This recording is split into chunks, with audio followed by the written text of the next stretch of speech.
Vietnam War destroyed their innocence and scarred these men's lives. The last 5 years I've been crying on my own. Now they've returned to the country that stole their youth. You gotta get angry. Everybody's gotta get angry about bloody wars. But for today's US Army recruiters, war's not hell. It's a video game. Kids can get it by calling the recruiting station, coming in the recruiting station. I killed 7 people. Yay! G'day, I'm George Negus. Welcome again to Dateline. Well, first up tonight, something special. Australian veterans returning to Vietnam for the first time 30 years after the end of the war. For many of them, the decades since have failed to erase the trauma and feelings of guilt over the death and destruction they caused. For some, over the years, things have actually become worse. Dateline's renowned cinematographer, David Brill, travelled back to Vietnam with the vets. David filmed much of the war and still carries the odd bit of psychological scar tissue himself. It's a Monday morning in the Republic of Vietnam. You're listening to the Dawn Buster on the American Forces Vietnam Network. It's a sunny day in Saigon. Hope it's good where you are. This is O.C. Smith. Baby, I need your loving. Baby, I need your love. This was Vietnam in 1970. For 5 years, I saw the war unfolding through the lens of my camera. From American Armed Forces radio to the battles in the rice paddies. Even the Americans on the Mekong trying to kill enemy frogmen.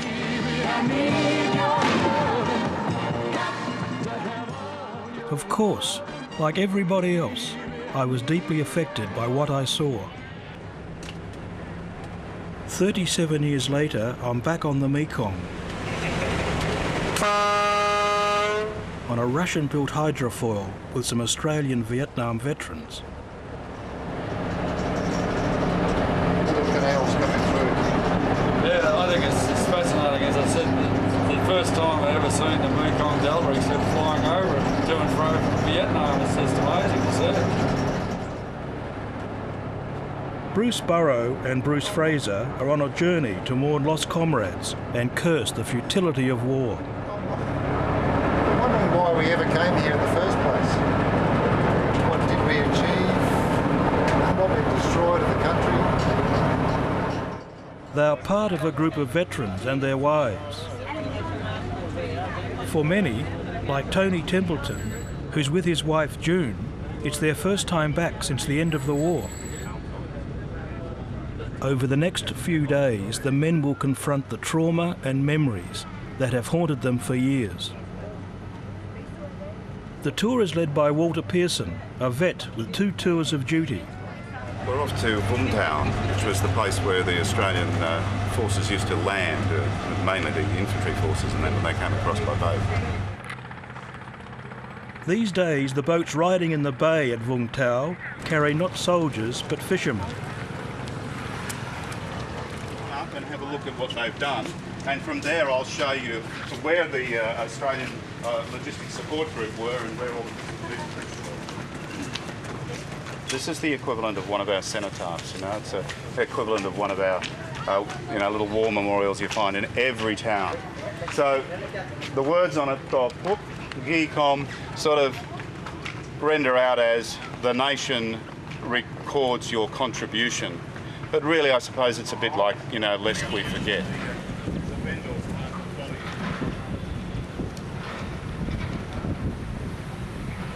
2 million Vietnamese people died here, and it was a national struggle, and America and Australia, Korea had absolutely no reason to be here whatsoever. Here's Bruce Burrow 37 years ago as a young conscript. He was a gunner with an artillery battery. As they shelled the Vietnamese, they were given the nickname the 9 Mile Snipers. This is his film of the war. Our politicians deluded us, and I was, along with so many other conscripts, ended up here. It wasn't our choice, we didn't know why we were here. I know why I was here. My footage was being shown regularly on Australian television and around the world, but that didn't make it any easier.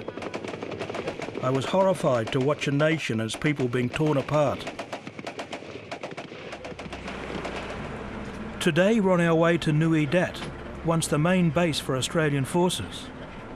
It's hard to imagine that over 30 years ago, the Australians and Vietnamese were killing each other all around here. And to drive down this road was incredibly dangerous.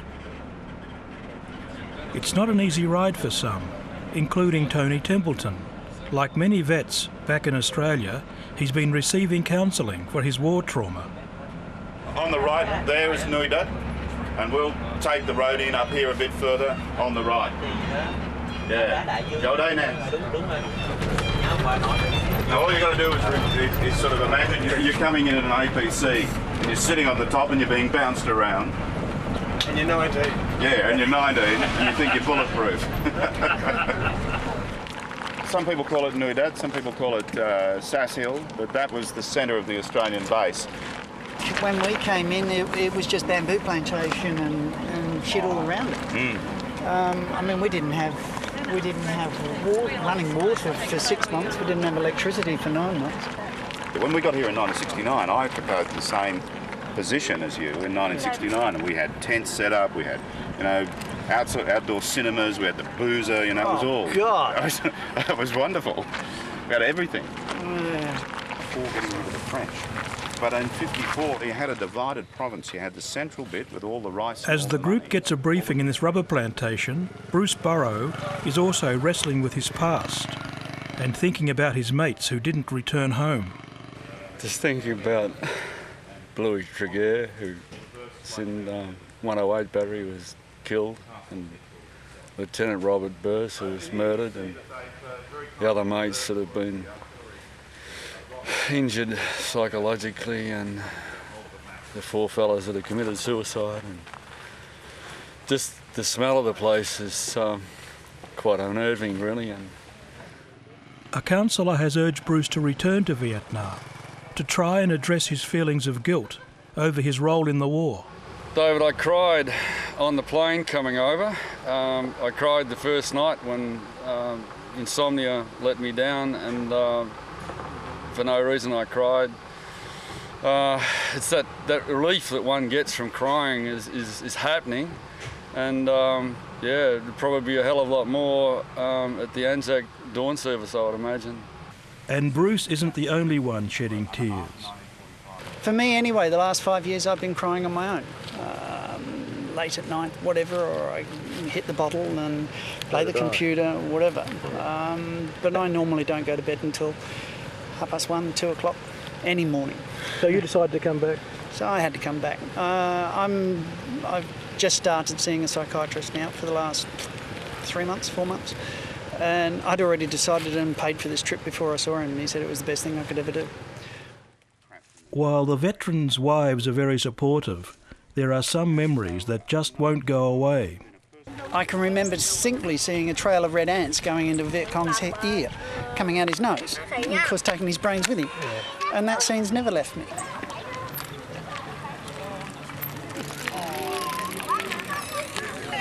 I don't know what it is. I feel uptight, my stomach's knotted, it's like fear, and don't let anybody tell you that fear doesn't hurt, it does. It's a pain right in your stomach.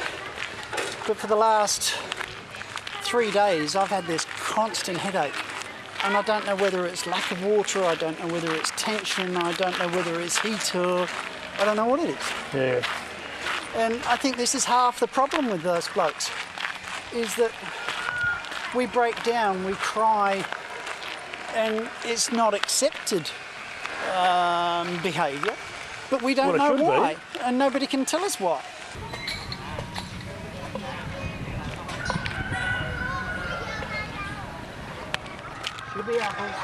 A moment later, the 2 men are overcome. I cried all the way up here. Yeah, this beautiful little crippled Bruce girl wants here. Tony to visit a crippled girl in a nearby hut, but the memories of another young girl are hitting hard.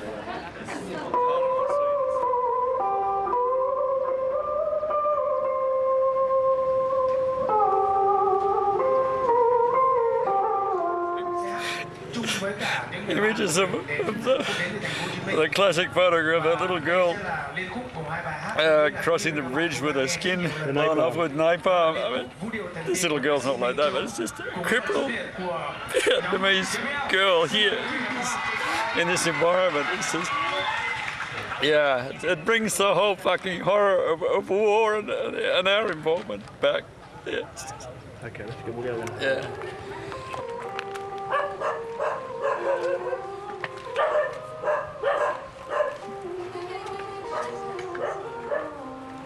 I could understand what the men were going through. 34 years ago, I filmed this girl. She'd lost half her leg in crossfire. Her piercing stare cut into me more than the death and destruction I was filming every day. Even the simplest gesture here evokes memories of years past. Here's Bruce in 1968.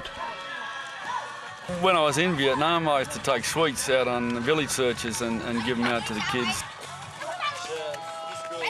Rather than the domino theory that we were fed, I felt that our government had intellectually raped me personally. Anyway, that's how I felt, because I felt that I knew about warfare and all it entailed, but I allowed myself to be conscripted and be involved in this goddamn American war in Vietnam.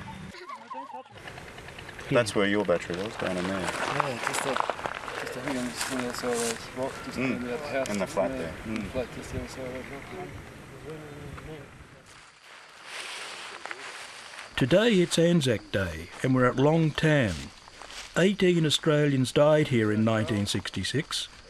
The Battle of Long Tan is now part of Australia's military history. But the Vietnamese lost more than 200 soldiers, and it's still a very sensitive issue.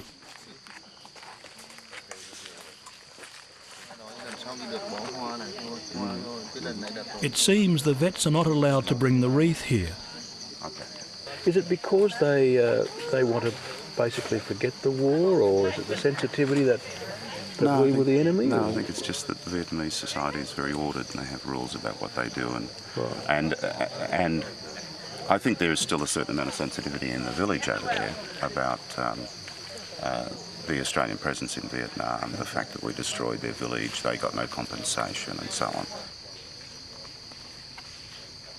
The memorial service proceeds without the wreath. At the going down of the sun and in the morning, we will remember them. We will remember them. Lest we forget. Lest we forget.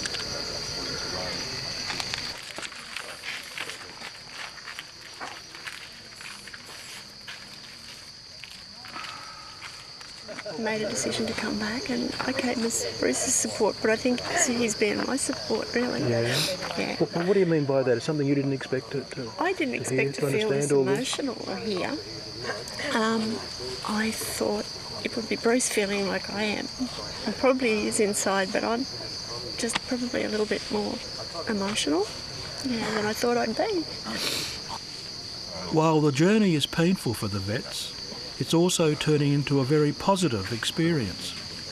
Through it, we've just, I think, grown. I think this is going to bring us even closer together than we were. So, knowing that Bruce came back, we lost contact for over 20 years, and then we found each other again. And for me to be able to come here with Bruce as supposedly his support, it's just, for me, the best thing and the best decision that we could have made. Because will bring you closer together.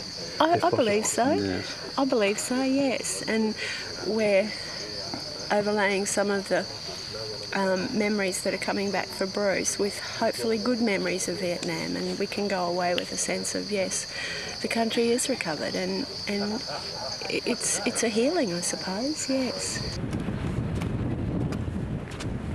The vets have decided to lay their wreath at a Vietnamese cemetery. It's a very symbolic gesture given its proximity to Long Tan.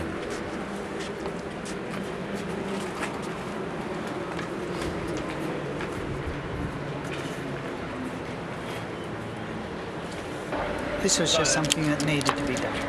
they died, we died. They didn't have any say in the matter, neither did we. And I think we can show our respect to them as well as to us. It's my way of saying I'm sorry. How important was it for you to come on this tour? Very important for Tony. Yeah. I'm a bit thingo because of what the Second World War did to our family, and I feel a bit bad on that one. Yeah. You know, it destroyed us. My father, my mother.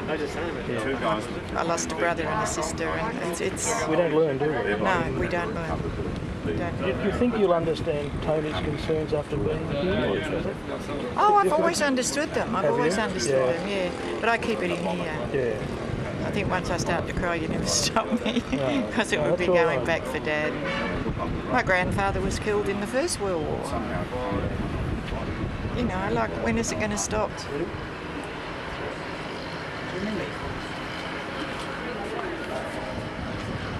I really feel for him, and I just hope this does it, because I couldn't do it again. I couldn't do it again. I think that's why I'm so tired.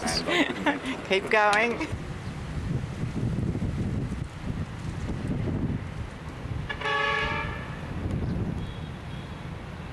I suppose, you know, it's that these people here, and there's a row of them, all died on the same day, the 18th of August 1966, probably at the Battle of Long Tan, the same battle that the Australians were involved in, and the most significantly remembered Australian battle.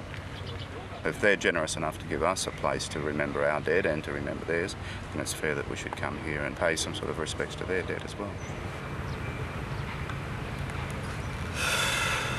Probably, as Walter said, this is a local Viet Cong soldiers that died in the war, and many of them killed by us.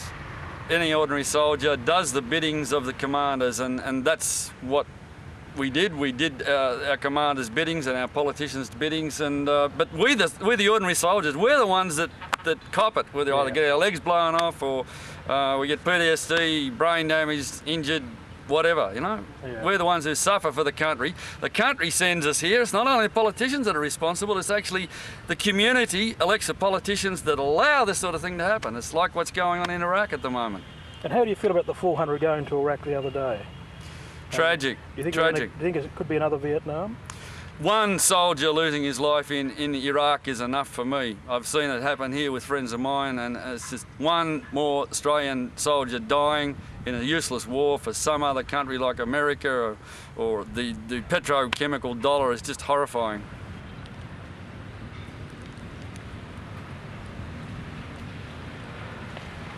I sound angry, and I am fucking angry. You know, this is... You gotta get angry. Everybody's gotta get angry about bloody wars. They're fucking horrible.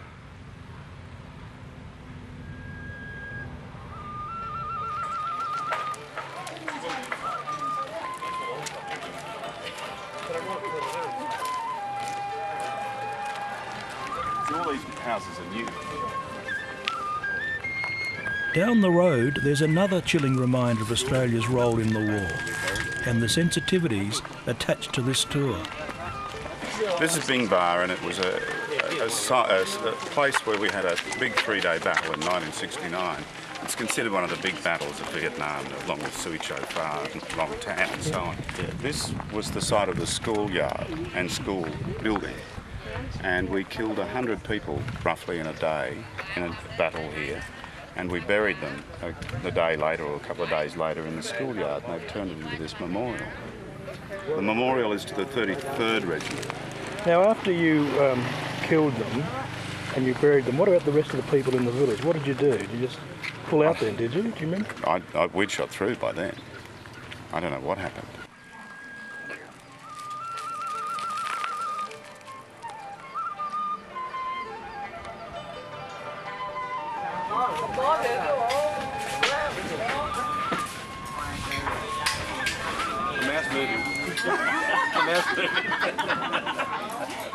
While most of the group has